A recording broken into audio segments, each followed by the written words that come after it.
अब तो एक पल की भी देरी सही नहीं जा रही है। कब आएगा ये गरुड़? मैं भी यही सोच रहा था तख्तू कि कब वो झाड़ू लगाएगा और हम उसे बार बार अपमानित करेंगे। हाँ, तभी तो असली आनंद आएगा।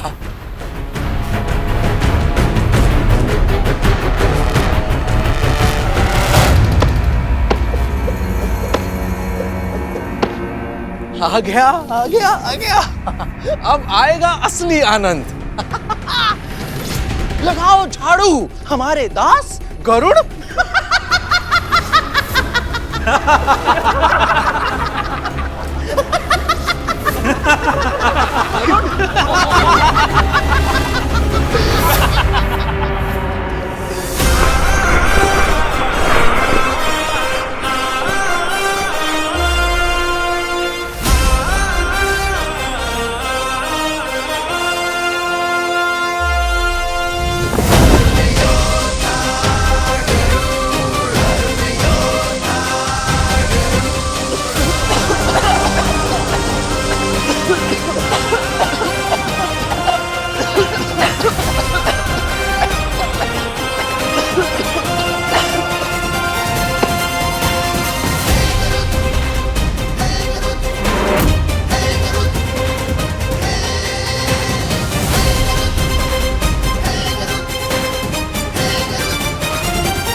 ये तो पलक झपकते ही स्वच्छ हो गया।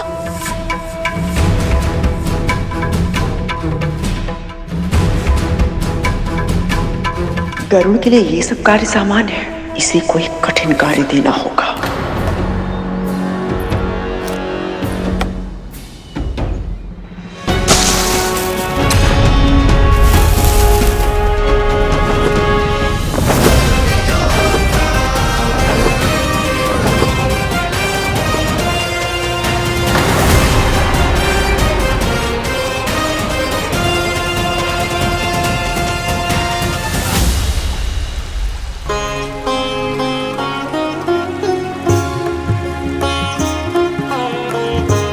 माँ,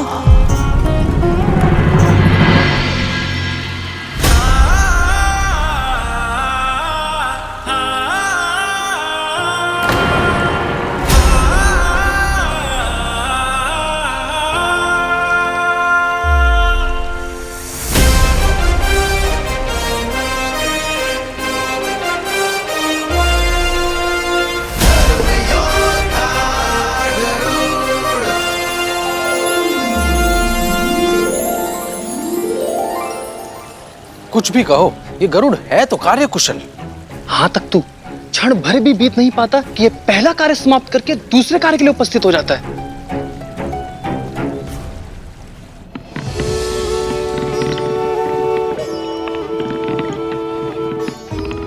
माँ,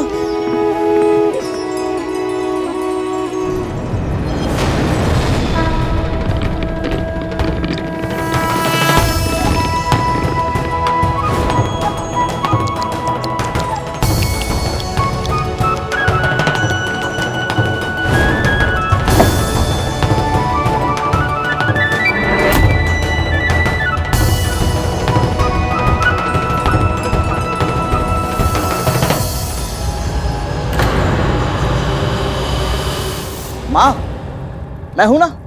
यहां क्या कर रहा है तू?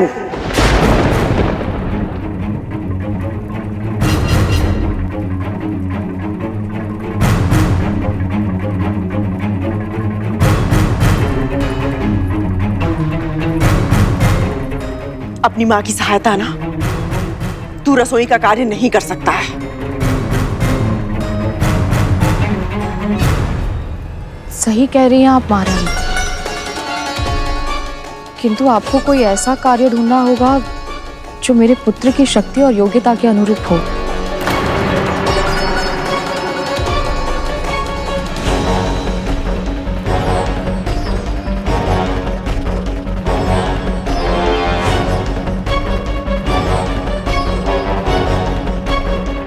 मुझे पूजा करनी है। विंता, तू आरती का थाल सजा और तू मानसरोवर से 1 सहस्त्र 8 नील कमल लेकर आ मेरे लिए। जो आज्ञा महारानी।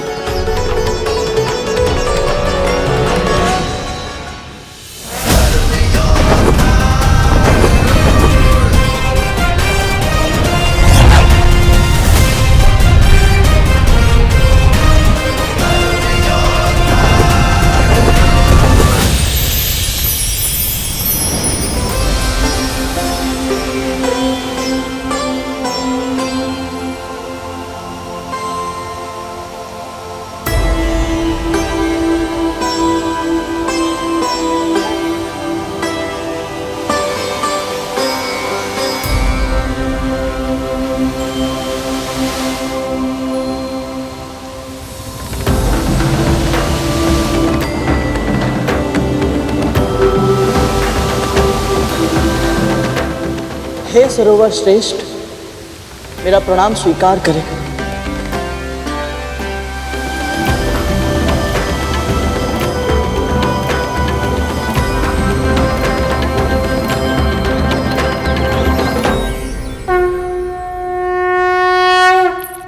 आरती का थाल सजाने में इतना समय है।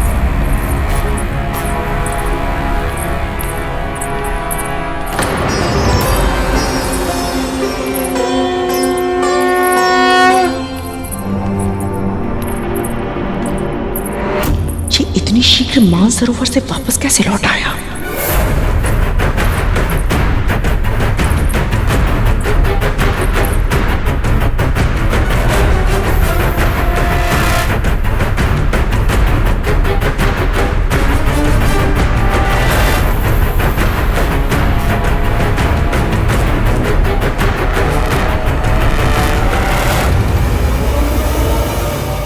मुझे अभिषेक करने के लिए 7 समुद्रों का जल चाहिए।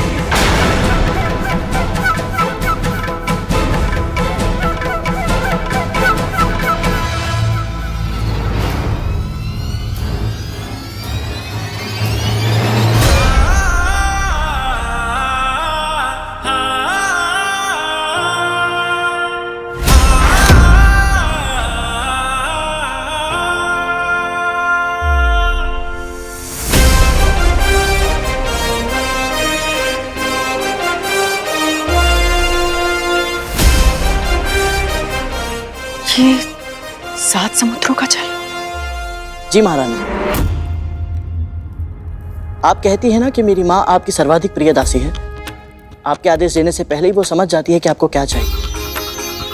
मैं भी उन्हीं माँ का पुत्र हूँ। जब आपने नीलकमल की इच्छा व्यक्त की तो मैं समझ गया कि आपका अगला आदेश क्या होगा।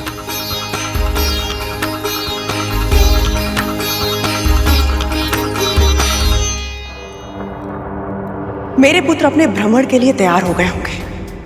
तू जा उनके साथ, उनका अंगरक्षक बन के। उन्हें रक्षा की आवश्यकता है? नहीं, पर मेरे पुत्र वंचित क्यों है? सभी शक्तिशाली व्यक्तियों के साथ में उनके अंगरक्षक रहते हैं। शक्तिशाली है तो अंगरक्षक की क्या आवश्यकता है? कैसी विडंबना है।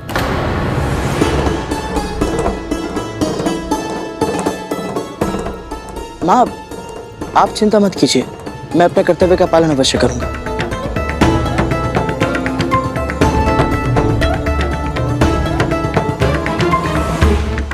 आज्ञा दीजिए।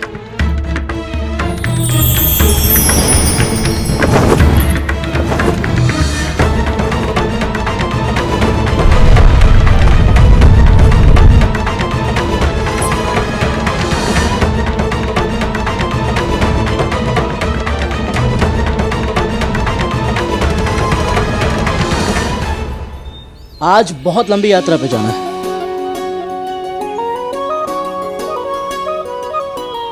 आइए, रथ तैयार है। चलिए चलिए।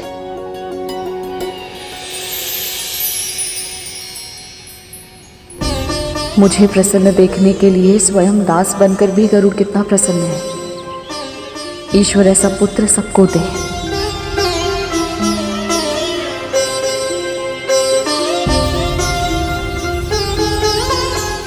रक्षक भैया, कालिया भैया, आइए आप दोनों भी बैठिए।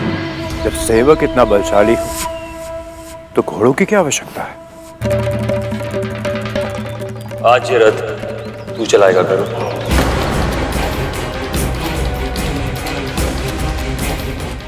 बड़े भैया कुछ अधिक ही अपमान कर रहे हैं। गरुड़ यदि भड़क गया तो लेने के देने पड़ जाएंगे। अरे वाह, ये तो बहुत ही उत्तम विचार है।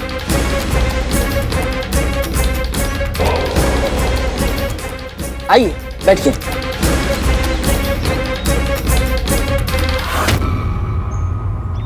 आज तुम दोनों विश्राम करो, चलो।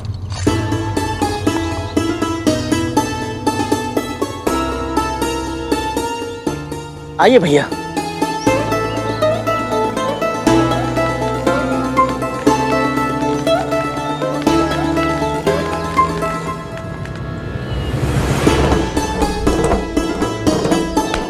भैया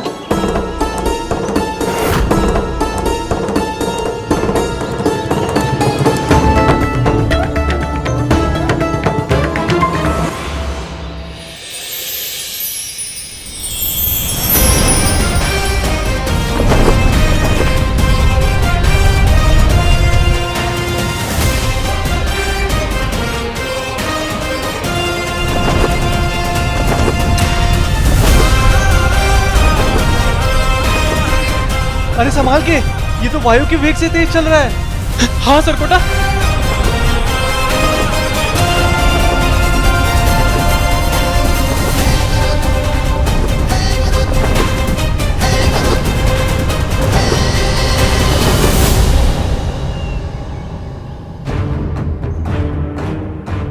कहाँ लुप्त हो गए ये सब? कहीं ऐसा तो नहीं कि गरुड़ दूर ले जाकर मेरे पुत्रों के साथ कुछ नहीं करेगा वो। मेरा पुत्र मुझसे कितना भी दूर क्यों ना चला जाए, मेरे संस्कार सदैव उसके साथ रहते हैं। आप चिंता मत कीजिए, ना वो अपना दास होने का कर्तव्य भूलेगा, ना भाई होने का, और ना ही पुत्र होने का।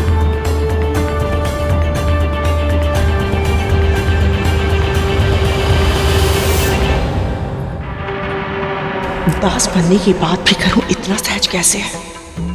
कहीं उसका ये व्यवहार किसी बड़ी आंधी से पहले की शांति तो नहीं है?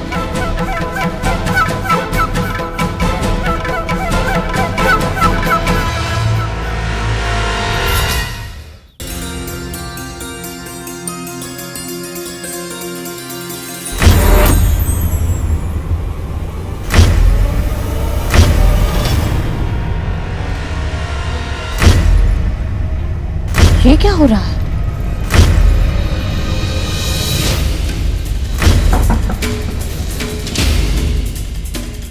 ये कंपन कैसा हो रही है? ये ध्वनि कहाँ से आ रही है?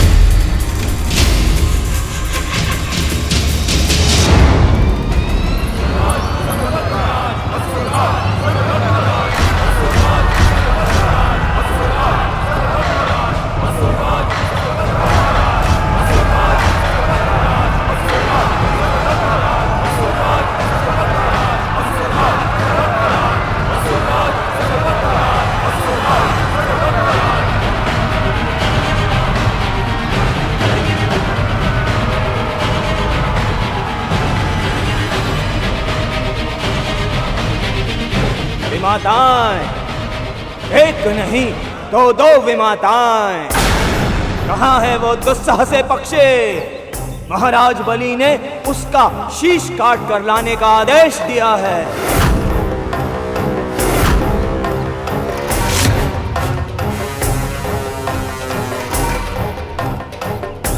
उनके सामने खाली हाथ तो नहीं जा सकता। कहाँ छिपा है वो गरुड़? आ, सामने आ।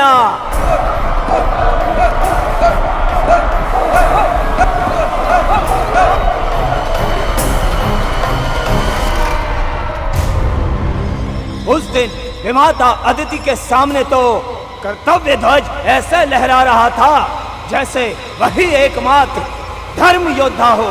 अब कहाँ गया वो साहस? अब क्यों कायरों की भांति महल में छिपकर बैठा है। कहां छिपा है कायरों की तरह? आ मेरे समक्ष, तेरी मृत्यु तेरे सामने खड़ी है।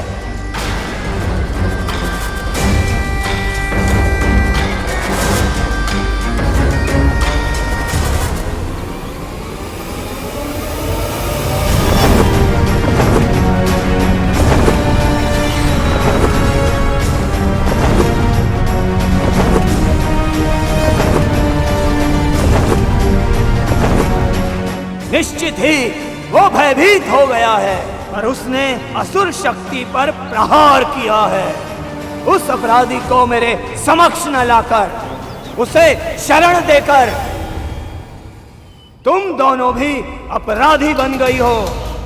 मैं तुम्हें अंतिम चेतावनी देता हूं, यदि इसी क्षण गरुड़ को मुझे नहीं सौंपा तो मैं तुम्हें भी नहीं छोड़ूंगा।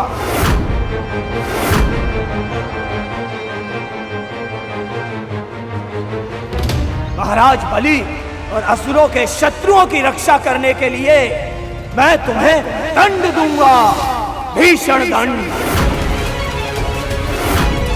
मेरे पुत्र यहाँ होते तो इन असुरों का इतना साहस नहीं होता, पर उनकी अनुपस्थिति में कौन करेगा मेरी रक्षा? बस बहुत हो चुका। प्रतीक्षा करने का ना ही समय है मेरे पास और ना ही धैर्य।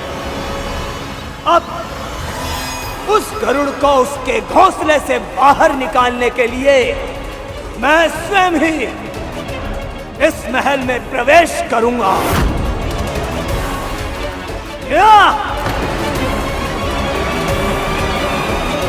ठहर जाओ।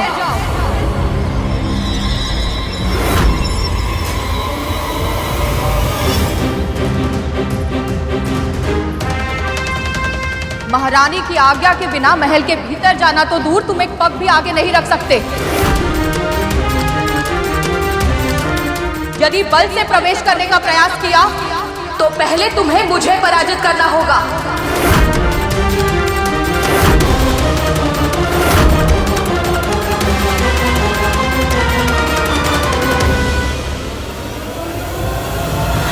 प्राणों की चिंता में परोपकार से मुंह नहीं मोड़ सकता मैं।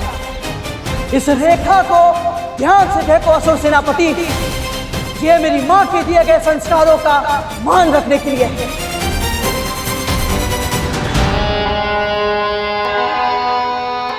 निश्चित ही तू गरुड़ की मां है, वो तेरा ही पुत्र हो सकता है। दोनों मां पुत्र बिल्कुल एक जैसे हो। अपने प्राणों को संकट में डालने से पहले एक बार भी विचार नहीं करते। अद्भुत! यदि अपनी और अपनी महारानी के प्राणों की रक्षा चाहती हो तो बताओ, कहां है वो गरुड़?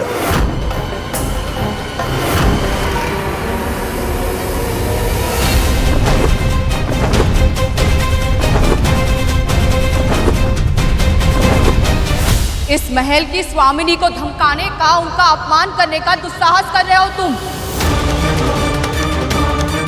लौट जाओ। महारानी की आज्ञा के बिना तुम्हारा यहाँ प्रवेश वर्जित है।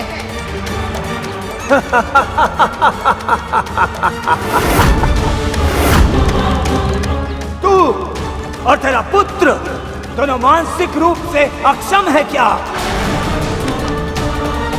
गरुड़ हमसे केवल एक बार युद्ध में जीता है और वो भी भूल से, किंतु अब नहीं बचेगा। मुझे लगता है तेरी मति भी भ्रष्ट हो गई है जो मुझे रोकने की धमकी दे रही है। मुझे, राहु को एक बार चारों ओर दृष्टि घुमाकर देख, कितनी विशाल सेना है मेरे साथ।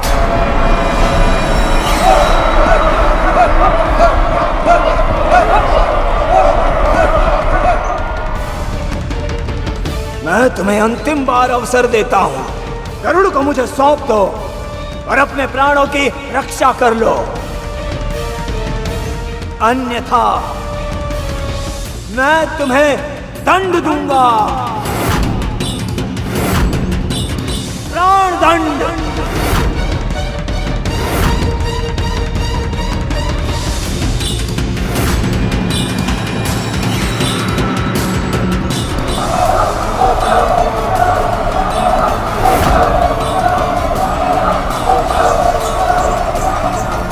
अच्छा है प्रभु विष्णु जी की कृपा से अभी गरुड़ यहाँ नहीं है, अन्यथा हमारे प्राणों के अलावा उसके भी प्राण संकट में पड़ जाते।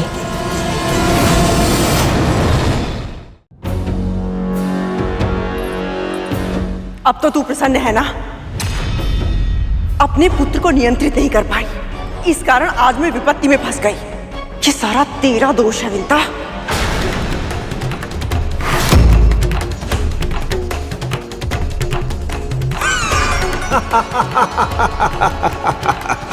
अद्भुत विमाता, अद्भुत। जिस स्त्री ने तेरे लिए अपने प्राण संकट में डाल दिए, तू उसे दोष दे रही है। अब भी रक्षा करना चाहती है तो अपनी स्वामिनी की, अर्थात अपनी बहन की। जैसा व्यवहार तूने अपनी बहन के साथ किया है, ऐसा व्यवहार तो हम असुर भी एक दूसरे के साथ नहीं करते। और फिर भी संसार हमें बुरा कहता है। दिति दीदी के पुत्र हो, इस नाते मेरे लिए भी मेरे पुत्र समान ही हो। इसी कारण अब तक तुम्हारी धृष्टता सहती रही, पर यदि तुमने आगे बढ़ने का प्रयास किया तो मैं वही करूंगी जो एक मां को करना चाहिए। मैं तुम्हें रोकूंगी किसी भी मूल्य पर। बस, बहुत बोल चुकी तुम। अब मेरा कथन ध्यान से सुन। यदि तू चाहती है कि मैं तुझ पर और तेरी स्वामिनी पर दया करूं, तो चुपचाप बिना एक भी क्षण गवाए उस गरुड़ को महल से बाहर निकाल। वो यहाँ नहीं है, बाहर गया है किसी आवश्यक कार्य से। अच्छा, तो वो बाहर गया है, तो तू बता कहां गया है वो तेरा पुत्र? हमें ज्ञात नहीं है। अच्छा, तो तुझे नहीं पता कहां गया है वो? मैं सत्य कह रही हूं। तेरे सत्य का प्रमाण तो समय देगा, और जब तक वो नहीं लौटता मैं उसकी यही प्रतीक्षा करूंगा। गरुड़ के साथ पिछली मुठभेड़ में मुझे ऐसा रहस्य ज्ञात हो गया था जिसके कारण उसके प्राण मेरी मुट्ठी में है। जानना नहीं चाहोगी वो रहस्य क्या है?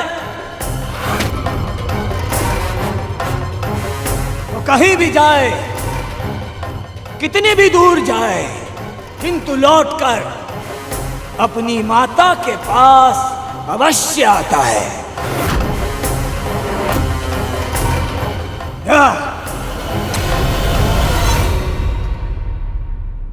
सही कहा तुमने,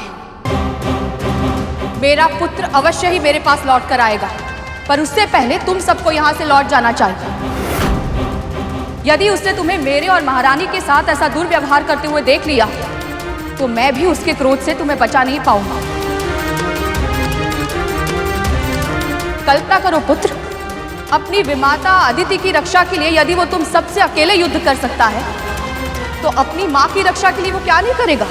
उस रक्षा करने के लिए तो उसे यहाँ आना चाहिए ना, पर वो तो यहाँ पर है ही नहीं।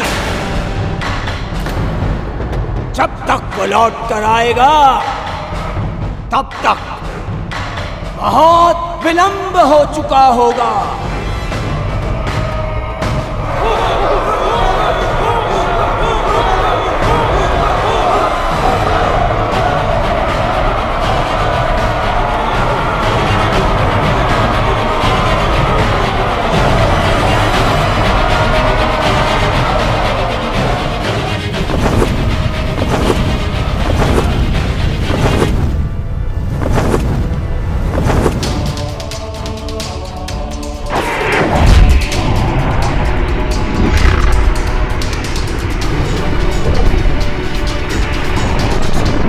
ओम विष्णवे नमः, ओम विष्णवे नमः, ओम विष्णवे नमः, ओम विष्णवे नमः, ओम विष्णवे नमः, ओम विष्णवे नमः, ओम विष्णवे नमः, ओम विष्णवे नमः, ओम विष्णवे नमः। ओम विष्णुवे नमः। ओम विष्णुवे नमः। ओम विष्णुवे नमः। ओम विष्णुवे नमः।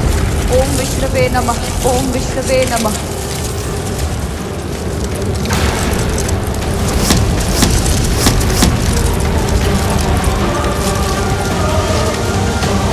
ओम विष्णुवे नमः।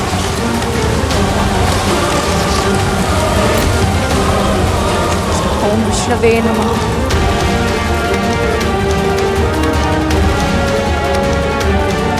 ये बच कैसे गई? ओम विष्णुवे नमः। ओम विष्णुवे नमः।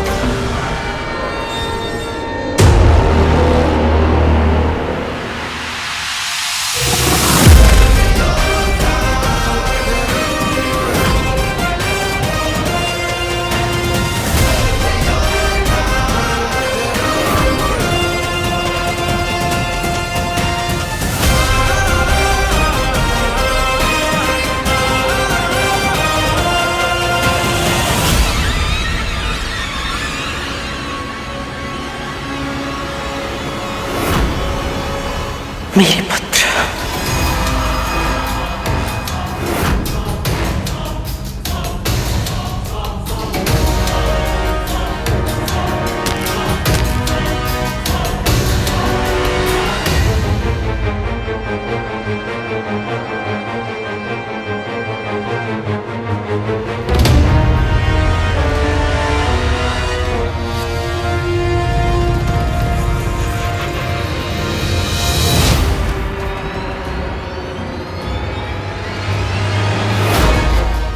नाग एक साथ।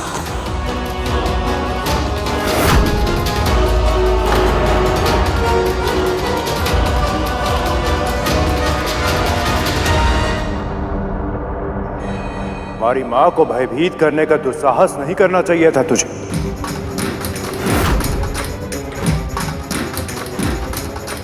युद्ध का पहला नियम महिलाओं और बच्चों पर आक्रमण नहीं करना, और तूने वही नियम तोड़ दिया राहु। इसका दंड तुझे अवश्य मिलेगा।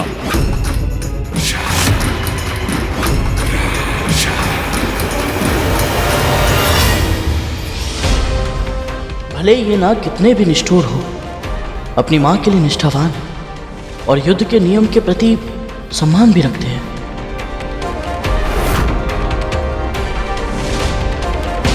तूने इस महल पर आक्रमण करके बहुत बड़ी भूल की है। वैसे तो तुम्हारी असुरी सेना को पराजित करने के लिए मैं अकेला ही पर्याप्त था, और आज मेरे नाग भाई भी मेरे साथ हैं।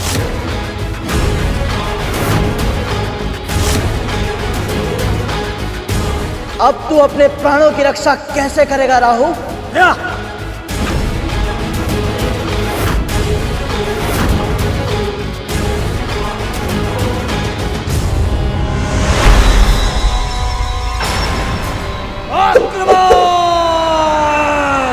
आक्रमण!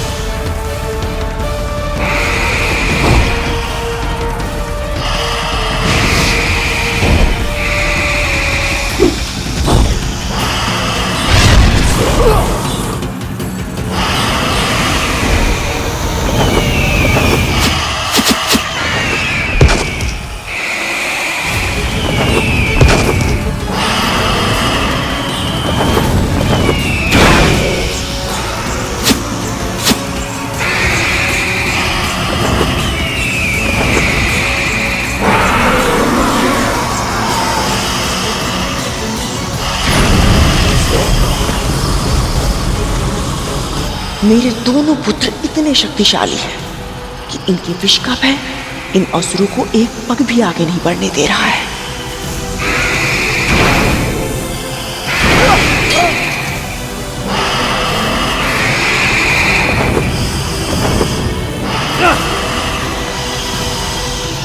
मुझे लगा था विशाल सेना देखकर सब घबरा जाएंगे और गरुड़ को मुझे सौंप देंगे, पर ये सब तो एक साथ मिलकर युद्ध कर रहे हैं।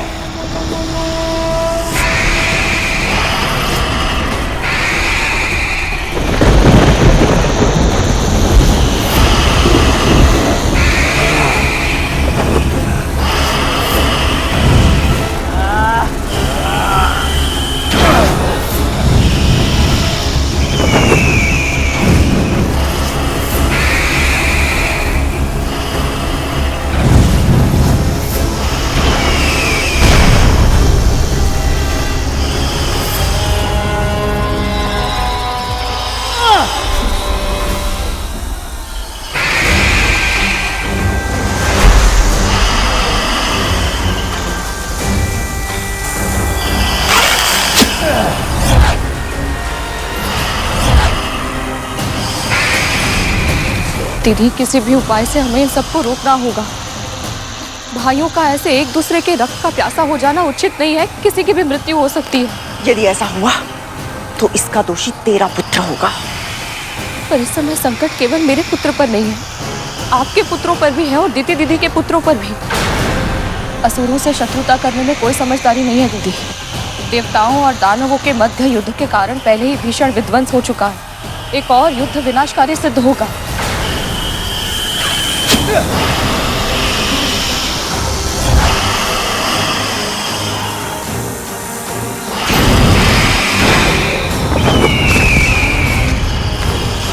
प्रश्न केवल मेरे पुत्र का नहीं है दीदी, आपके पुत्रों के प्राण भी संकट में हैं। यदि उनमें से किसी को कुछ हो गया तो ये समस्या तेरे पुत्र के कारण उत्पन्न हुई है, उसका समाधान भी वो ही करेगा।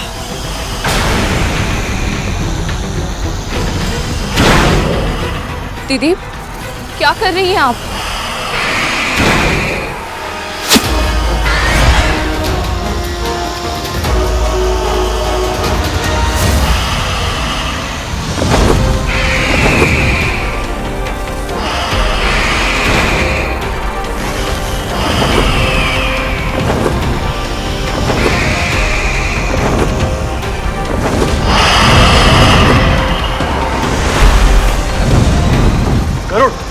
कालिया,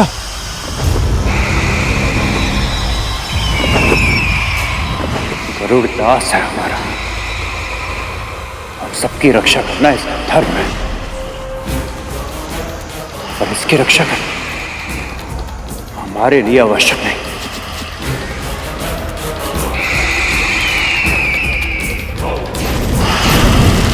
है तो ये हमारा शत्रु। यदि एक शत्रु दूसरे शत्रु को समाप्त कर देता है तो उससे उत्तम हमारे लिए और क्या होगा। वाह तक्षक भैया, क्या कूटनीति है आपकी।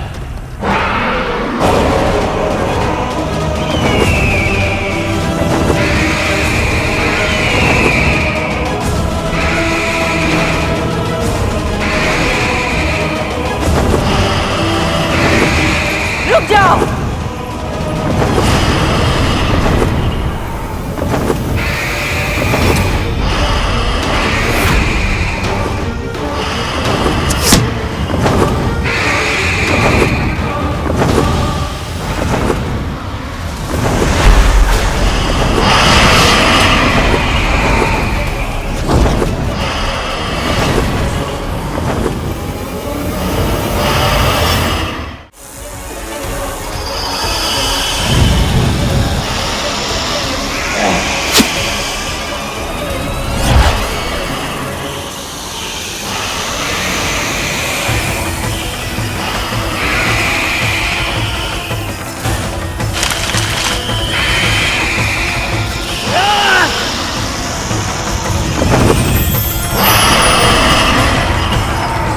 रानी, आप यहाँ क्या कर रही हैं? आप महल के भीतर जाइए, वहाँ आप सुरक्षित हैं। युद्ध करना बंद कर और मेरे संग चल।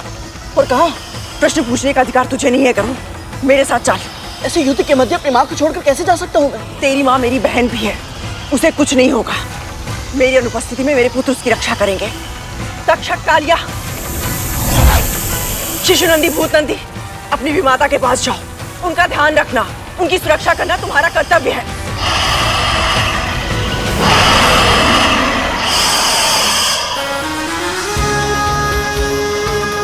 मेरी आज्ञा ना मानकर तू मेरी नहीं, अपनी माँ के संस्कारों की भी अवहेलना करेगा।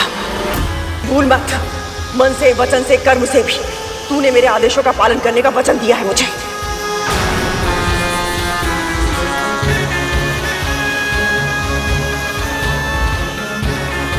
जी महारानी।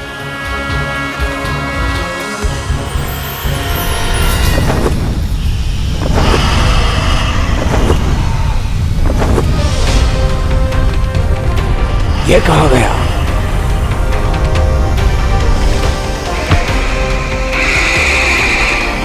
तुम्हारे महाराज बलि को मेरा पुत्र चाहिए था ना?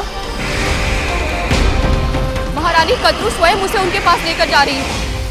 अब तुम इन सर्पों को छोड़ दो पुत्र। कहीं इसमें भी इन सब की कोई चाल तो नहीं? पता करना होगा। इतनी आसानी से नहीं, कभी नहीं।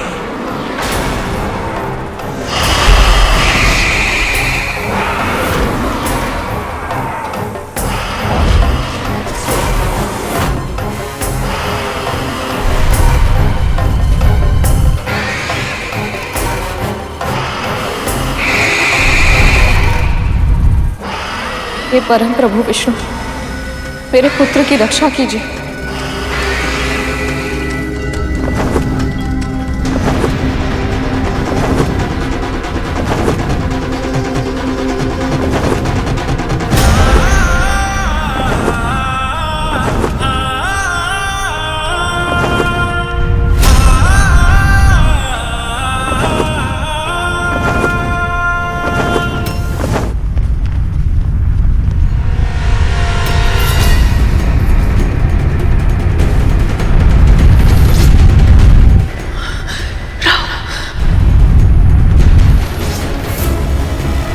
महारानी, आप मुझे कस के पकड़ लीजिए।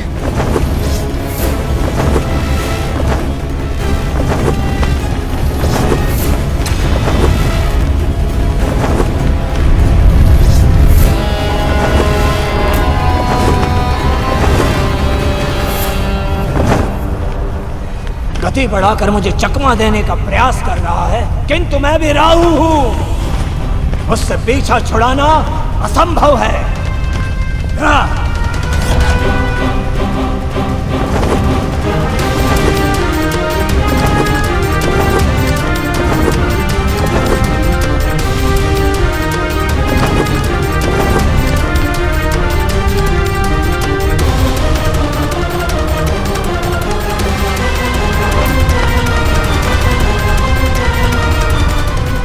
ये कहाँ गया?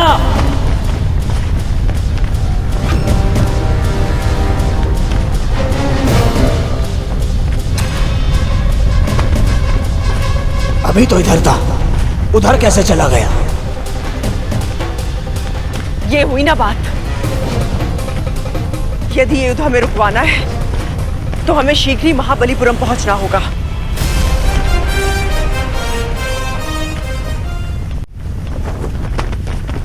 सूर्य के समान गति है मेरी, फिर भी ये पक्षी आगे निकल गया। मुझसे भी अधिक वेग से कैसे उड़ सकता है ये?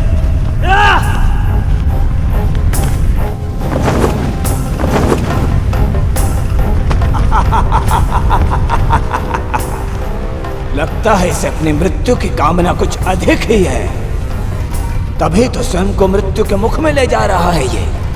क्योंकि द्वारपाल तारकाक्ष के होते हुए कोई भी बाहरी प्राणी महाबलीपुरम में प्रवेश नहीं कर सकता। पर यदि कोई ऐसा करने का प्रयास करता है तो वो जीवित नहीं रह सकता।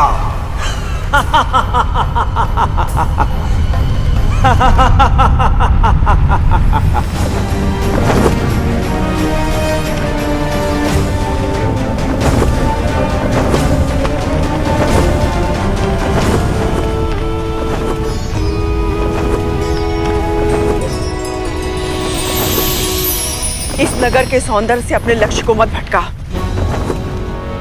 सीधे चल राजमहल की ओर।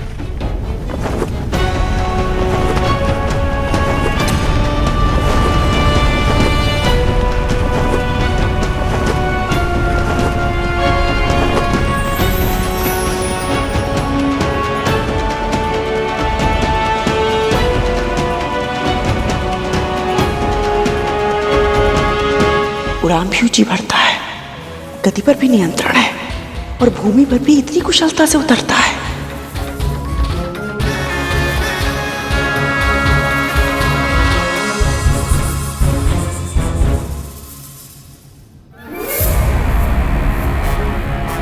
इतने बड़े महाराज के महल में कोई सैनिक ना हो, ये तो असंभव है। आप चिंतित मत होइए महारानी, मेरे होते हुए आपको कोई हानि नहीं पहुंचा सकता। मेरे होते हुए आपको कोई हानि नहीं पहुंचा सकता। मेरे होते हुए आपको कोई हानि नहीं पहुंचा सकता।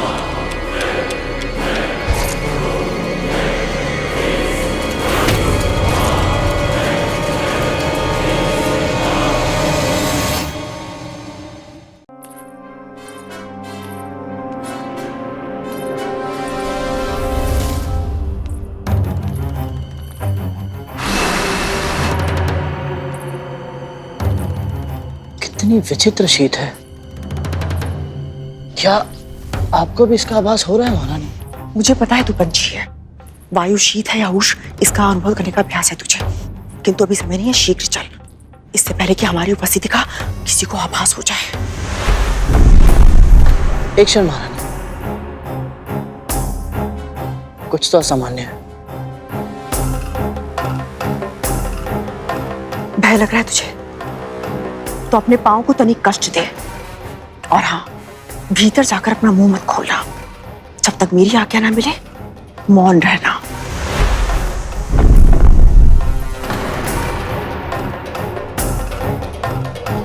क्या हुआ?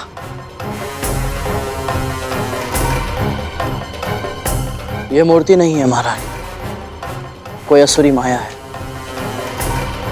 इतना आशंकित होने की आवश्यकता नहीं है, ये मूर्ति है। आ, मैं दिखाती हूँ तुझे। महारानी नहीं,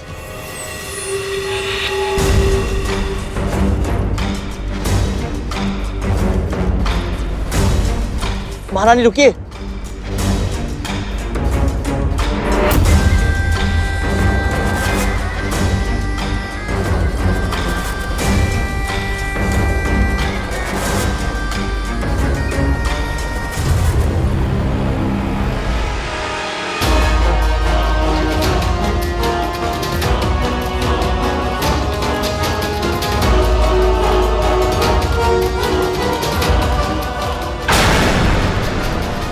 महारानी,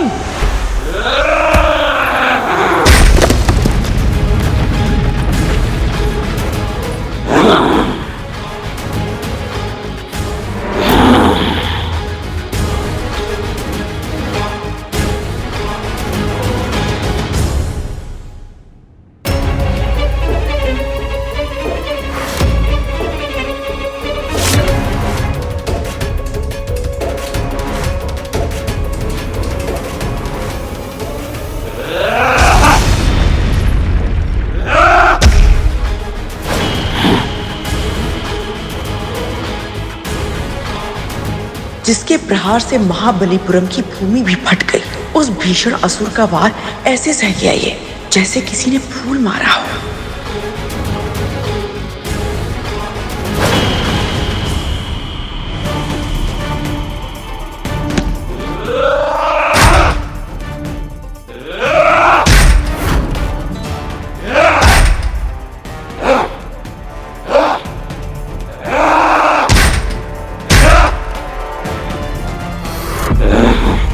थोड़ी देर और खेलता तुम्हारे साथ, पर बड़े भैया से मिलने की शीघ्रता है। इस पर मेरे किसी भी प्रहार का प्रभाव क्यों नहीं पड़ रहा?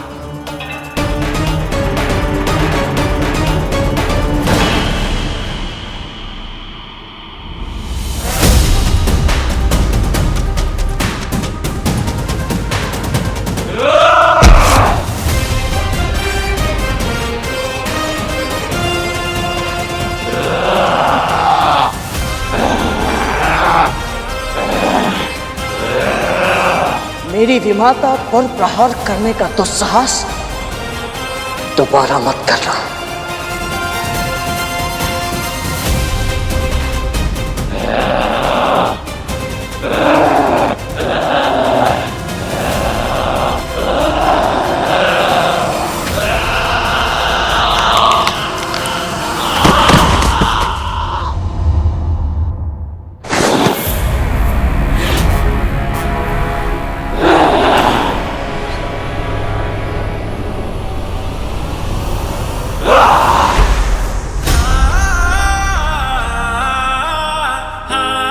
चलिए महारानी।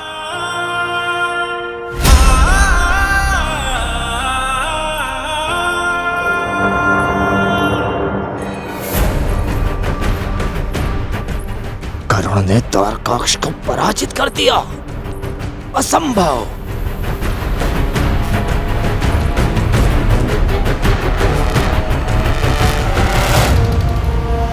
सौराष्ट्रे सोमनाथस्य श्रीशिले मल्लिकार्जुनम उज्जैन्यां महाकालम ओंकारम मल्लेश्वरम परल्यां वैद्यनाथं च डाकिन्यं भीमशंकरम सेतुबंधे च रामेशं नागेशं दारुकावने वाराणस्यां तु विश्वेशं त्र्यंबकं कौमुदी तटे हिमालय तु केदारं धूष्मेशं च शिवालय। यहाँ का वातावरण मेरी कल्पना से बिल्कुल विपरीत है। आश्चर्यचकित होने की आवश्यकता नहीं है।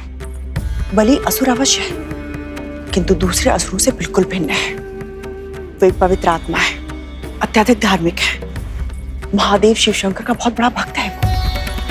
यदि महाराज धर्म के अनुसार आचरण करते हैं तो फिर उनकी प्रजा इतनी क्रूर, इतनी निर्दयी क्यों है महारानी? राजा अपनी प्रजा के हृदय पर राज करने में विश्वास रखते हैं। वो अपनी जीवन शैली दूसरों पर नहीं थोपते हैं।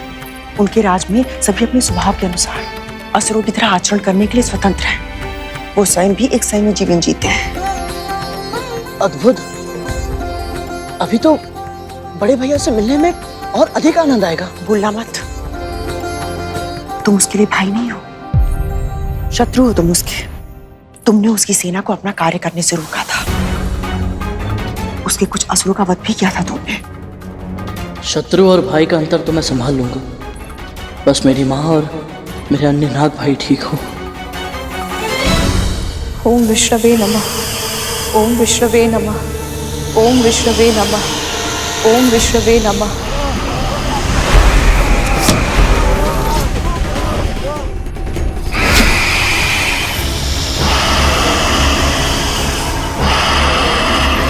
ओम विष्णवे नमः।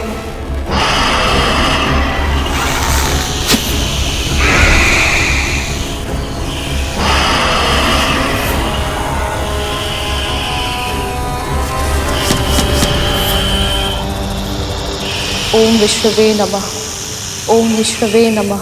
ओम सौराष्ट्र सोमनाथस्य श्रीशिले मल्लिकार्जुनम उज्जैन्यां महाकालम ओंकारम मल्लेश्वरम परल्यम वैद्यनाथम च डाकिन्यम भीमशंकरम सेतुबंध च रामेशम नागेशम दारुकावने वाराणस्यां तु विश्वेशम त्र्यंबकम गोमती तटे हिमालयम तु केदारम धुष्मेशम च शिवालये एतानि ज्योतिर्लिंगानि सायं प्रातः पठेन्नरः स्मरणेन विनश्यति। ओम त्र्यंबकम यजामहे सुगंधिम पुष्टिवर्धनम उर्वारुकमिव बंधनान् मृत्योर्मुक्तिम्। महाराज बलि तो स्वयं धर्म के मार्ग पर चलते हैं, तो फिर इन्होंने अदिति माँ की तपस्या भंग करने का प्रयास क्यों किया? सभी पुत्र मेरे शेषनाग और वासुकी के जैसे नहीं होते हैं, जो धर्म और अपनी माँ की इच्छाओं में से किसी एक को चुने। बलि के लिए जितना महत्वपूर्ण उसका धर्म है, उतनी ही महत्वपूर्ण उसकी माँ की इच्छाएं भी है। उसने वही किया जो मेरी बहन दीदी चाहती थी। वो राजा अवश्य है, किंतु सत्ता की कुंजी उसकी माँ के हाथों में है। इसलिए यदि हमें युद्ध रोकना है तो बलि से अधिक उसकी माँ को मनाना होगा। बिल्वपत्रम समर्पणाम।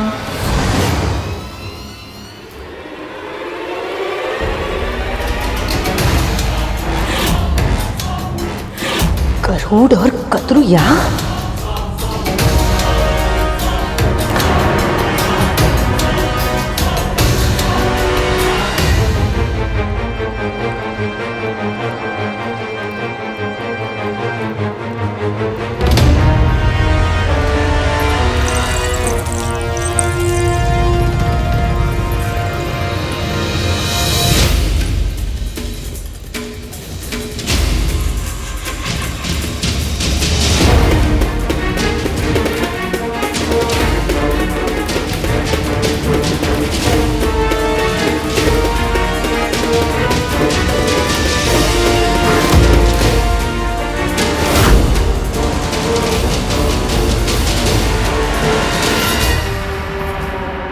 तुम यहाँ पे क्या कर रही हो कद्रू? ये पक्षी ये यहाँ पे क्या कर रहा है? ये भीतर कैसे आया? किसी द्वारपाल ने रोका नहीं इसे? प्रणाम महाराज बलि। प्रणाम माता दीदी। प्रणाम माँ कद्रू।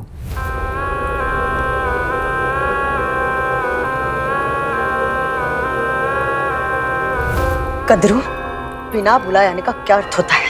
बिना बुलाए तो सेना तुमने भी भेज दी थी मेरे महल में। तुम्हें क्या लगता था कद्रू? ये पक्षी ये असुरों के साथ युद्ध करेगा, उनका वध करेगा और हम इसे इसके अपराधों का दंड भी नहीं देंगे?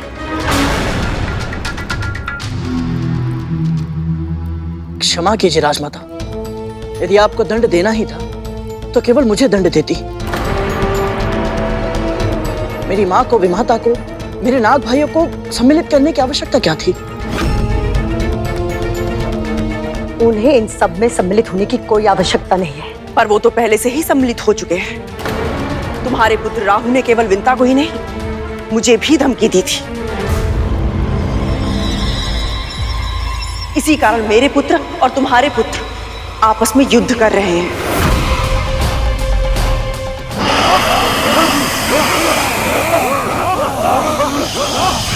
ओम विश्ववे नमः। ओम विश्ववे नमः। ओम विश्ववे नमः। ओम विश्ववे नमः। इन्होंने और इनकी बहन ने मुझे उकसाया था महाराज। ये दोनों इस पक्षी की सहायता कर रही थी।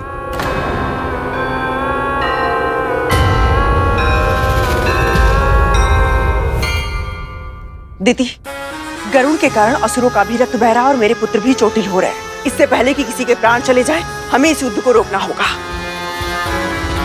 यदि तुम्हारी यही इच्छा है कि ये युद्ध रुक जाए, तो ये युद्ध रुक सकता है।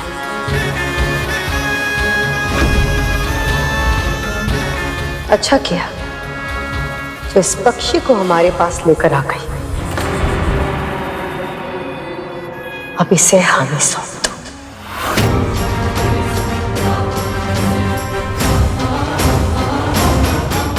कभी नहीं, कभी नहीं, कभी नहीं।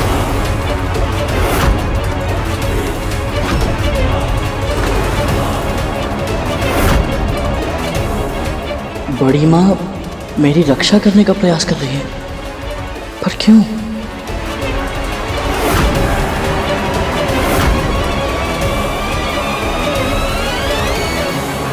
क्षमा करें माँ कद्रू, पर क्या आप मेरी एक जिज्ञासा शांत कर सकते हैं? अवश्य महाराज बलि। अब से कुछ दिन पहले आप चाहती थी कि हम असुर गरुड़ का अंत कर दें, और अब जब हम अपना प्रतिशोध लेना चाहते हैं तो आप हमें रोक रही हैं। ऐसा क्यों माँ कद्रू? तब से अब तक ऐसा क्या बदल गया आप दोनों के बीच? बहुत कुछ। अब ये स्वतंत्र उड़ने वाला पंछी नहीं रहा, अब ये दास है मेरा। अब ये दास है मेरा। अब ये दास है मेरा।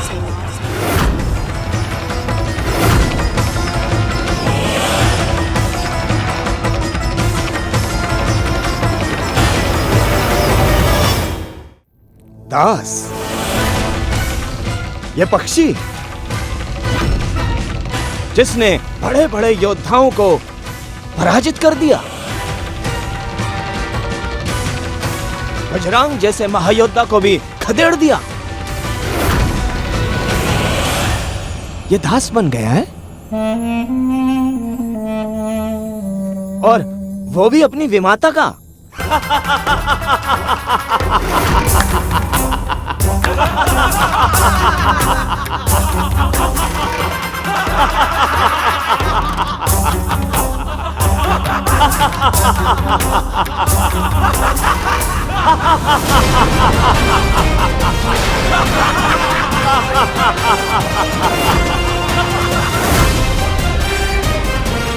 मुझे धैर्य दीजिए माँ। मन को स्थिर करना है तो विचारों को स्थिर करना सीख। जब कभी तुझे क्रोध आए या मन विचलित हो जाए तो अपने गुरु का ध्यान धर। उनकी वाणी, उनकी शिक्षा और उनके दिए हुए संस्कारों के बारे में सोच। ऐसा करने से तेरा आवेग शांत हो जाएगा और फिर मन अपने आप स्थिर हो जाएगा।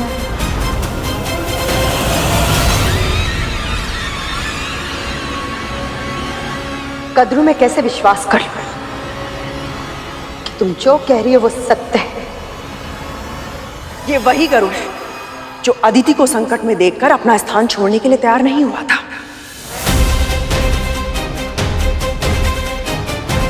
स्वयं से पूछकर देखो, मैं जो बोल रही हूं यदि वो सत्य नहीं है तो ये अपनी मां को युद्ध स्थल में अकेला छोड़कर तुम्हारे सामने इस तरह नहीं खड़ा होता।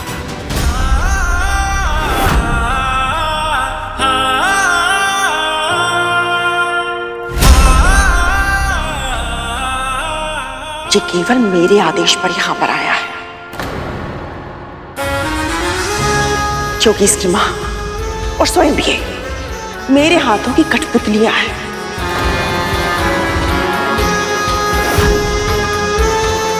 मैं जैसे चाहूं जब चाहूं इन्हें अपने संकेतों पर नचा सकती हूं।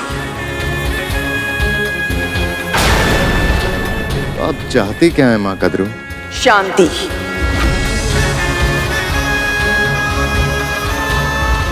यदि यह युद्ध इसी तरह चलता रहा तो आपके असुर भी घायल होंगे और मेरे पुत्र भी। आप जानते हैं कि गरुड़ ने किस तरह असुर सेना को पराजित कर दिया था।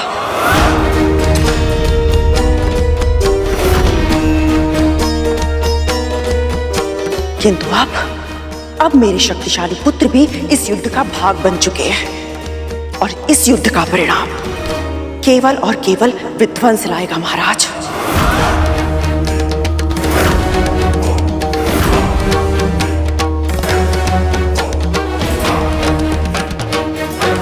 दोनों ओर के योद्धा अपने प्राण गंवा देंगे। इसलिए इस युद्ध को समाप्त करने में और मेरे पुत्रों को कभी भी कोई ना हानि पहुंचाने का यदि आप मुझे वचन देते हैं तो मैं भी आज आपको एक वचन देती हूं। आज के बाद मेरा ये दास गरुड़ असुरों के लिए संकट का कारण कभी नहीं बनेगा।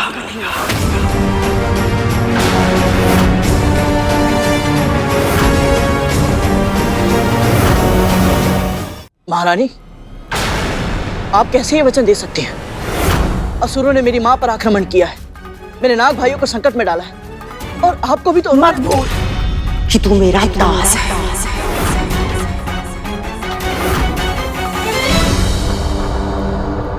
और जब तक दासों को आज्ञा नहीं दी जाए वो बीच में ही बोलते।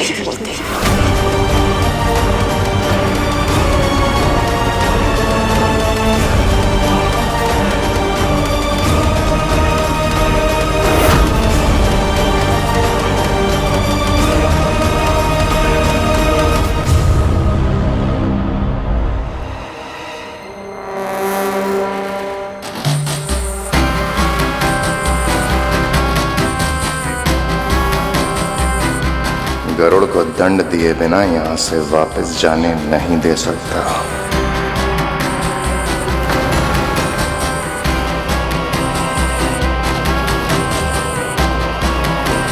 तो क्या निर्णय लिया आप दोनों ने?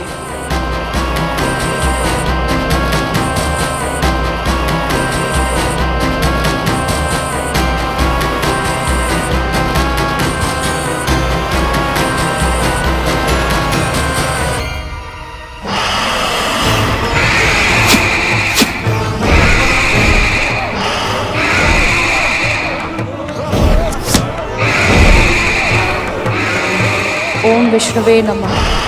ओम विष्णुवे नमः। हमें आपके निर्णय की प्रतीक्षा है महाराज बलि।